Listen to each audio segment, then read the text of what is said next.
नमस्ते साथियों, मैं सूरज छेत्री आप लोग सभी को फार्मिंग इंडिया यूट्यूब चैनल पे स्वागत करता हूं। जो लोग मुर्गी पालन में नए हैं या जो लोग मुर्गी पालन करने के बारे में सोच रहे हैं उनके लिए ये वीडियो बहुत ही खास होने वाला है। तो प्लीज़ आप लोग ये वीडियो पूरे लास्ट तक ध्यान से देखना। वीडियो में आगे बढ़ने से पहले मैं आप लोग सभी को एक छोटी सी रिक्वेस्ट करना चाहता हूं। अगर आप लोग इस चैनल पर पहली बार आए हैं तो प्लीज़ चैनल को सब्सक्राइब करके उसमें जो बेल आइकन है उसे भी प्रेस कर लीजिए ताकि सबसे पहले आप लोगों को वीडियो का नोटिफिकेशन मिल जाए। साथियों, अगर आप लोग मुर्गी पालन करने के बारे में सोच रहे हैं और अगर ये जानना चाहते हैं कि किस प्रजातियों के मुर्गी पालन करना चाहिए और उसके चूजे कहाँ मिलेंगे, मुर्गियों को खिलाने के लिए फीड कहाँ मिलेगा, मुर्गियों का मेडिसिन कहाँ मिलेगा, वैक्सीन कहाँ मिलेगा, तो उसके लिए आप लोगों को करना क्या है, आप लोगों के नज़दीक में जो भी फीड डीलर है यानी कि पशु पक्षियों का दाना जहाँ बेचा जाता है वहाँ आप लोगों को जाना है और वहाँ जाके बताना है कि हमें मुर्गियों के चूजे चाहिए। और अगर वो फीड डीलर मुर्गियों के चूजे बेचता है तो वहाँ से आप लोग बड़ी ही आसानी से मुर्गियों के चूजे भी खरीद सकते हैं, वहाँ से मुर्गियों को खिलाने के लिए फीड भी खरीद सकते हैं और उसके साथ साथ मुर्गियों को जो भी मेडिसिन चाहिए, जो भी वैक्सीन चाहिए वो भी आप लोग बड़ी ही आसानी से वहाँ खरीद सकते हैं। और अगर आप लोगों के नज़दीक में फीड डीलर नहीं होता है तो आप लोगों को ये पता करना है कि आप लोगों के नज़दीक में कहीं मुर्गी पालन हो रहा है कि नहीं, इसके बारे में पता करना है। और अगर आप लोगों के नज़दीक में कहीं मुर्गी फार्म है तो वहाँ आप लोगों को जाना है और वो चूजे कहाँ से लाते हैं, फीड कहाँ से लाते हैं, मेडिसिन और वैक्सीन कहाँ से लाते हैं, उसके बारे में उन्हें पूछना है। और जब वो अच्छे से जानकारी दे देंगे तब आप लोग चूजे भी खरीद सकते हैं, फीड भी खरीद सकते हैं और उसके साथ साथ मुर्गियों के मेडिसिन और वैक्सीन भी खरीद सकते हैं। साथियों, अगर आप लोग मुर्गी पालन में नए हैं, मुर्गियों को किस तरीके से देखभाल किया जाता है उसके बारे में अगर आप लोगों को पता नहीं है तो आप लोग ट्रेनिंग भी ले सकते हैं। मुर्गी पालन के लिए जो भी जानकारी चाहिए उसके लिए आप लोग ट्रेनिंग भी ले सकते हैं। नहीं तो आप लोगों के नज़दीक में जहाँ भी मुर्गी फार्म है वहाँ जाके आप लोग वो किस तरीके से मुर्गी पालन कर रहे हैं, मुर्गियों को किस तरीके से देखभाल कर रहे हैं, उनसे भी आप लोग बड़ी ही आसानी से सीख सकते हैं। अगर आप लोग ये दोनों काम नहीं कर सकते हैं तब आप लोग हमारे YouTube चैनल में जो भी वीडियो अपलोड होता है वो देखकर भी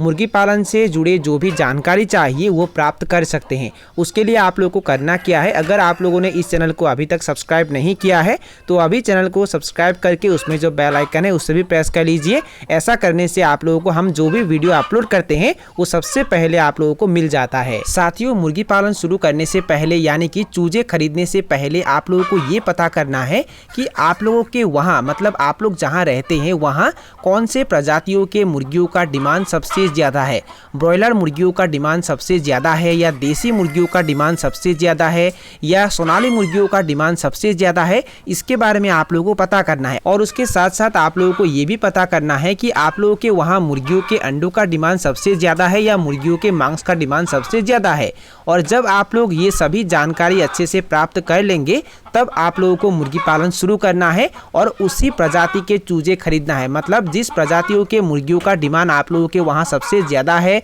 जिसका रेट सबसे ज़्यादा है, जिसे सेल करने में कोई दिक्कत नहीं होता है, उसी प्रजातियों के मुर्गियों के चूजे आप लोगों को खरीदना है। साथियों, चूजे खरीदने से पहले आप लोगों को और एक काम करना है, वो ये है कि मुर्गियों को रखने के लिए आप लोगों को एक शेड का निर्माण करना है, यानी कि मुर्गियों को रहने के लिए आप लोगों को एक घर का निर्माण करना है। अगर आप लोग देसी मुर्गी पालन करते हैं तो उनको रहने के लिए आप लोग जो घर का निर्माण करेंगे उसके लिए आप लोगों को ज़्यादा पैसा खर्च करने की भी बिल्कुल आवश्यक नहीं है। आप लोग एकदम साधारण तरीके से और बहुत ही कम खर्च में एक शेड का निर्माण कर सकते हैं। उन्हें सिर्फ धूप से और बारिश से बचाना है और उसके साथ साथ शेड निर्माण करते समय आप लोगों को ध्यान ये देना है उस शेड का दिशा यानी कि मुर्गी घर का दिशा हमेशा पूरब से पश्चिम होना चाहिए। और मुर्गियों का घर आप लोग जहाँ निर्माण करेंगे वो ऐसे जगह पर होना चाहिए ताकि चूजे लाने में, फीड लाने में और तैयार हुए मुर्गियों को बाजार तक ले जाने में कोई दिक्कत ना हो। इन बातों के ऊपर ध्यान देकर मुर्गी घर का निर्माण करना है।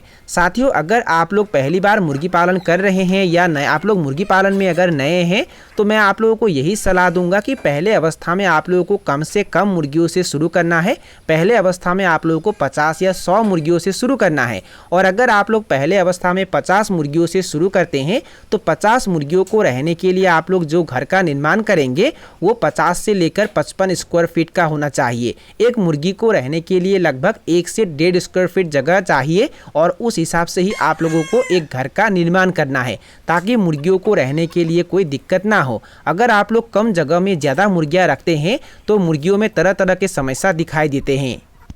साथियों, चूजे खरीदते समय आप लोगों को मुर्गियों को दाना पानी देने के लिए जो भी बर्तन चाहिए वो भी खरीदना है और मुर्गियों को हमेशा बर्तनों में ही दाना पानी देना है और मुर्गियों को हमेशा साफ बर्तनों में ही दाना पानी देना है। और अगर आप लोग चूजे खरीदते हैं, एक दिन के चूजे अगर आप लोग खरीदते हैं तो पहले अवस्था में उन्हें प्री स्टार्टर फीड खिलाना है, उसके बाद उन्हें स्टार्टर फीड खिलाना है और जब मुर्गियां बड़े हो जाती हैं तब उन्हें फिनिशर फीड खिलाना है। अगर आप लोग मांस उत्पादन के लिए पालन करते हैं तो इस तरीके से पालना है और अगर आप लोग अंडे उत्पादन के लिए पालते हैं तो पहले अवस्था में उन्हें प्री स्टार्टर फीड खिलाना है, उसके बाद उन्हें ग्रोवर फीड खिलाना है, उसके बाद उन्हें प्री लेयर फीड खिलाना है और जब मुर्गियां अंडे देना शुरू करती है तब उन्हें लेयर फेस 1 फीड खिलाना है और जब मुर्गियों का 175 नंबर दिन हो जाता है तब उसके बाद मुर्गियों को लेयर फेस 2 फीड खिलाना है। और अंडे देने वाली मुर्गियों को कौन से समय में क्या फीड खिलाया जाता है उसके बारे में अगर आप लोग जानना चाहते हैं तो उसके बारे में भी मैंने वीडियो अपलोड करके रखा हुआ है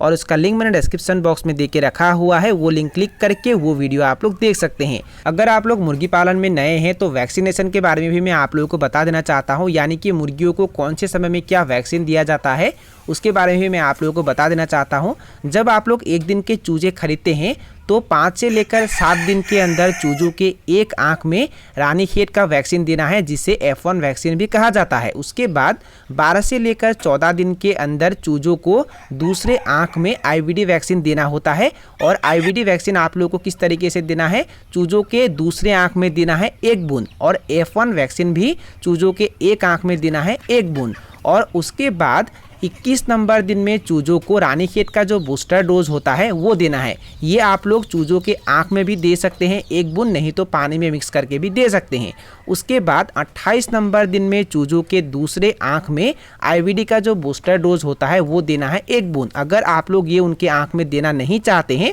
तो पानी में मिक्स करके भी उन्हें दे सकते हैं। देखिए साथियों, अगर आप लोग पानी में मिक्स करके वैक्सीन चूजों को देना चाहते हैं तो आप लोग को करना क्या है, लगभग 2 से 3 घंटे पहले ही फार्म से सभी ड्रिंकर हटा देना है, यानी कि चूजों को प्यास में रखना है और उसके बाद ही उन्हें वैक्सीन देना है। साथियों, ये काम आप लोगों को इसलिए करना है क्योंकि मुर्गियों को जो भी वैक्सीन दिया जाता है वो फ्रीज में रखा जाता है, यानी कि ठंडे जगह पर रखा जाता है और बाहर निकालने के बाद वैक्सीन सिर्फ आधे घंटे तक ही काम करता है और आधे घंटे में आप लोगों को ये वैक्सीन खत्म करना होता है। और जब आप लोग 2 से 3 घंटे तक मुर्गियों को पानी पीने के लिए नहीं देते हैं तब मुर्गियों को ज़्यादा प्यास लगता है और जब आप लोग वैक्सीन मिलाया हुआ पानी उन्हें पीने के लिए देते हैं तो वो फटाफट पीकर ख़त्म कर देते हैं।